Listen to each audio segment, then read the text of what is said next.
Hello, Endo Warrior Goddesses. Thank you so much for joining me for another video. I am so excited and so grateful that you are here.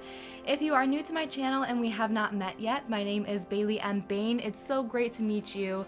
I am a spiritual entrepreneur as well as a yoga and meditation instructor and a fellow Endo Warrior Goddess. I was diagnosed with endometriosis this year in 2021, back in April, through a laparoscopy, and I am in stage 2 of endometriosis. So my channel and my mission is sharing my journey, my story, and the resources that I have used on my journey for self-care and self-advocacy in hopes to inspire you to do the same on your journey. If that interests you at all, don't forget to join our community by clicking the subscribe button below, or if you are looking for more, then we provide tons of self-care resources as well as live videos every week in the Endo Warrior Goddess community. You can check that out on the link in the description below or at bohobaileystudio.com/Endo Warrior Goddess.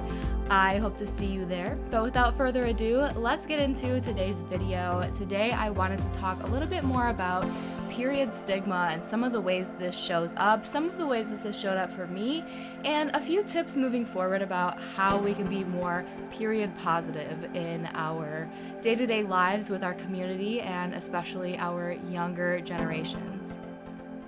So with that being said, I want to know, and I'm curious to know, what are some of the ways period stigma has shown up in your life? So what are some of the ways, or have you ever had a time where you felt shamed by your menstrual cycle? Tell me about this in the comments below. I would love to hear what some of you are going through and be able to hold some space and just kind of get a feel for what is actually going on inside of the real life day-to-day community. Because period stigma is something that's been around for a very long time. It's something that shows up very young, and I feel like it's something that not all of us even think about. It's something that is passed along and passed down from generation to generation. So I feel like if we can be the generation that is more mindful of this, and we understand how to communicate and how to create a more safe space and safe community and environment for others to communicate and be themselves and express this natural human thing that happens, then we can create a safer and more compassionate environment for these future generations growing up, and even hopefully get to experience them ourselves. So I definitely think that for me, growing up, period stigma has shown up in a few different ways. Definitely sexist comments by men in particular, but I'll talk a little bit more about the gender stereotype on this in a little bit. I feel like even growing up and having it not even really being an accessible conversation with my father figure, that could have been a place that started, and maybe if there was a more open line of conversation there, then maybe there wouldn't be so much shame feeling on my side of things.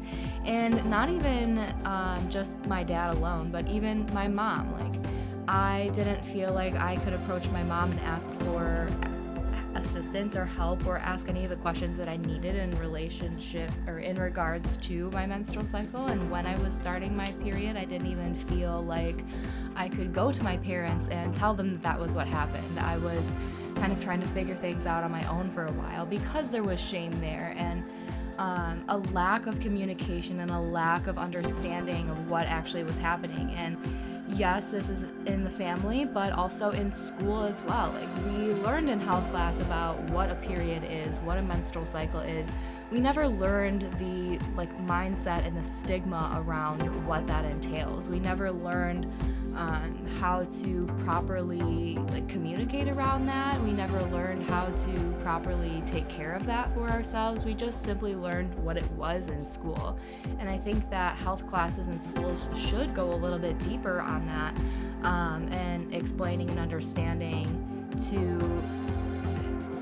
males, females, and non-binary students what is actually happening in the body. And the gender roles, it's something that I'm learning, but I think that if we can be more mindful of this in the schools, I just think that it creates a much safer environment for anyone to go through, and for anyone to feel that they can experience and be vulnerable to these human experiences and emotions, you know? So some of the other ways that period stigma has shown up are sexist comments, even in the workplace.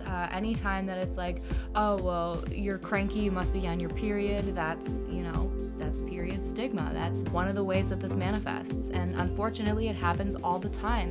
Unfortunately, it happens a lot in the workplace.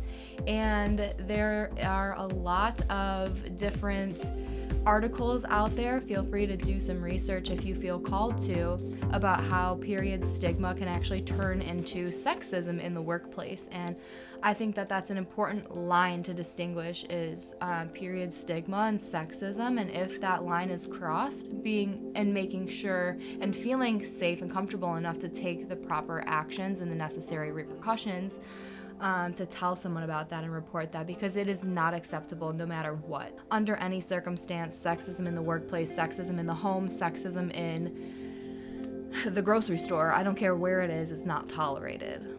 With that comes stereotyping. There are tons of stereotypes about women on their period, and we see that a lot on TV, and we see it a lot in movies, where every time a person is on their period, they are, eating a tub of ice cream on TV. And that's just, is that really realistic, or is that just a stereotype that Hollywood has created for people on their period? There are so many different ways that period stigma manifests, and it does happen young. And even just the way we carry ourselves as people who menstruate around younger generations and younger demographics who are learning about their body in that way. And when we are negative about that experience, then we show that future generation that they shouldn't be comfortable and confident with what they have, and we pass those feelings on to those future generations. And it's really sad. We should learn to embrace our bodies for what they are. We should learn our bodily functions and how to best support our body through this time and through this cycle. Period stigma creates a lot of shame with so many people. It even creates this fear of saying the word. So we hear a lot of these different euphemisms for what a period is called. One of the most recent I've heard is Shark Week. I actually have not heard that one before recently. Someone on Instagram commented that. But that just goes to show you that we are so shameful around our menstrual cycles that we can't even say the word, right? And it's so taboo. It's such a taboo thing. We try to keep it to ourselves and not talk about it. And so that kind of leads me into some of the things that we can do to break that period stigma and to embrace this natural human function, because that's exactly what it is.